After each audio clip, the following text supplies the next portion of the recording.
চলেন।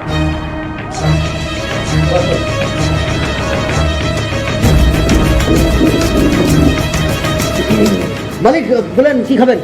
কি আর খাবো? খাস্তা বলে দাও দুটো করে। দুটো করে খাস্তা দেখি দোকানদার। মালিক খেলেন। কি বলো তো হাসিবু, আমি খুব গরিব ফ্যামিলির মানুষ। আজ হয়তো অনেক অর্থ, বড় কোম্পানি চলছে, কিন্তু আমি মাটির মানুষ, মাটির সঙ্গে জুড়ে থাকতে চাই। আমার দেশের পরিবার, দেশ একটা পরিবার, পরিবারের সঙ্গে জুড়ে থাকতে চাই। আমি বড় 5 স্টার হোটেলে গিয়ে খেতে পারতাম, খেলাম না কেন বলো তো? 5 স্টার হোটেলে অনেক কোটিপতিরা যায় খাই, কিন্তু এইসব হোটেলে সবাই আসতে চায় না। সেটাই ঠিকই, এটা কোথাও পাবে না।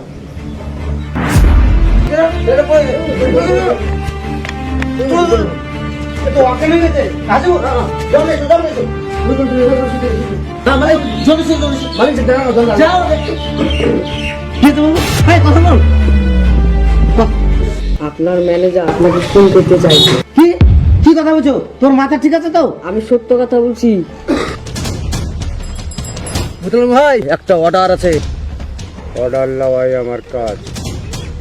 কনভার্স জেনেছিস? পার্টিকে আমার বস খালাস করে যাবে। কাল মাঠের মাঝে নিয়ে আসবি, যা করি হোক আমি খালাস করে দেবো। আচ্ছা আচ্ছা ঠিক আছে, এই তুমি এখানে সুস্থ হয়ে এলাম। হ্যাঁ যাও, দোকানদারে কিছু একটা খেতে দিয়ে দাও। এই বসো, আসিবুন, চলো আমরা যাই।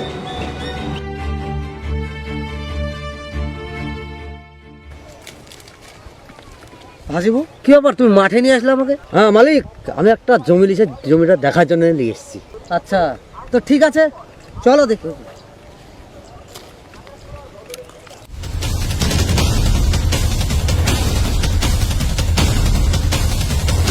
তুমি, তোমাকে তো সঠিক চিনলাম না। হ্যাঁ আমি। কি ব্যাপার হাসিবু, তুমি এভাবে হাসছো কেন? এটা মুতালেম, তোমাকে খালাস করে দেবো। তোমার সম্পত্তি যা আছে সে আমি হাতেই ধরে দেবো। এত বড় ধোঁকা! তোমার নাম তো মোতালেব, তুমি টাকার জন্য মানুষ খুন করো। ও তোমাকে যত টাকা দিয়েছে তার দ্বিগুণ টাকা দেবো আমি, তুমি ওকে মেরে দাও। সত্যি বলছেন? আপনি তার চেয়ে ডবল টাকা দেবেন? হ্যাঁ মালিক, আপনি কি করছেন? বাঁচান মালিক, বাঁচান। কেন? আমার নামে সুপারি দেওয়ার সময় তোমার মনে ছিল না জলে নেমে কুমিরের সঙ্গে লড়াই করছো? আপনি এক্ষুনি অর্ডার দেন, আর শরীর থেকে আমি গলা আলাদা করে দিচ্ছি। আমাকে আজকের মতন ছেড়ে দেন, আমাকে আজ জীবনও করবো না মালিক। ওকে ছেড়ে দেন, ছেড়ে দেন মালিক, ওকে ছেড়ে দাও মোতালেব। কি বলছেন আপনি? যে আপনাকে মার্ডার করতে বলছে তাকে ছেড়ে দিবেন? ও ভুল করেছে বলে তো আমি ভুল করতে পারি না। মানুষের জীবন নেওয়া যতটা সহজ, দেওয়া অতটা সহজ না। এই নাও, তোমাকে যত টাকা দেবো বলেছি টাকা নাও। সত্যি আপনি বড় মনের মানুষ, আমি এই টাকা আপনার কাছে আমি নিতে পারবো না। মালিক, আমাকে আজকের মতন ক্ষমা করে দেন। আপনি যে এত মানুষ, এই মনের মানুষ, আপনি আমি বুঝতে পারিনি মালিক, আমাকে ক্ষমা করে দেন মালিক। ঠিক আছে ঠিক আছে, মানুষকে একবার হলেও সুযোগ দিতে হয়, তাই একটা সুযোগ দিলাম। আমাকে আর এই মার্ডার টাডার করে বেড়াতে ভালো লাগে না।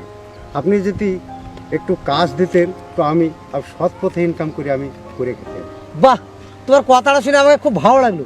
তো তুমি যখন কাজ করবো বলছো, তুমি আমার অফিসেই কাল থেকে কাজ জয়েন করো।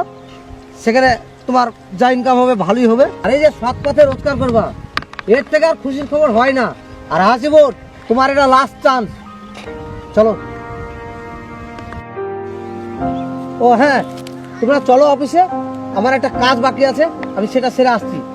যাও।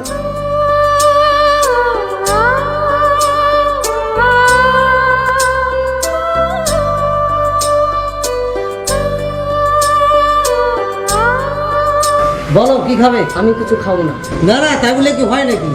ওই দোকানদার দিয়ে এসো তো, একটা স্পেশাল বিরিয়ানি দাও বাবুকে। এই নাও খাও।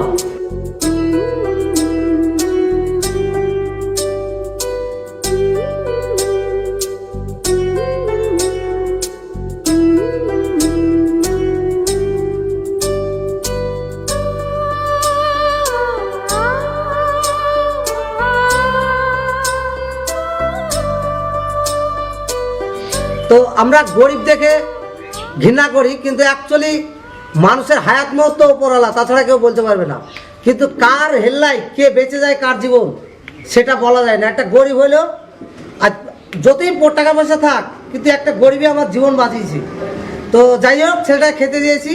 আর এই যে বিরিয়ানির দোকানটা দেখছেন, এই বিরিয়ানির দোকানটা হচ্ছে এমনি বিরিয়ানি, খুব সুন্দর। আমরা খাই এখানে, হ্যাঁ, যশোরতলা রায়পুর, যশোরতলা মোড়ে খুব সুন্দর বিরিয়ানি পাওয়া যায়, এগরোল পাওয়া যায়, চাউমিন পাওয়া যায়, আরও ভ্যারাইটিস খাবার পাওয়া যায়। কিন্তু আমরা খাই খুব সুন্দর। আপনারাও আসবেন খেতে, এখানে খেয়ে যাবেন। আর খুব সম্মানও করে কাস্টমারের সঙ্গে। Thank you so much.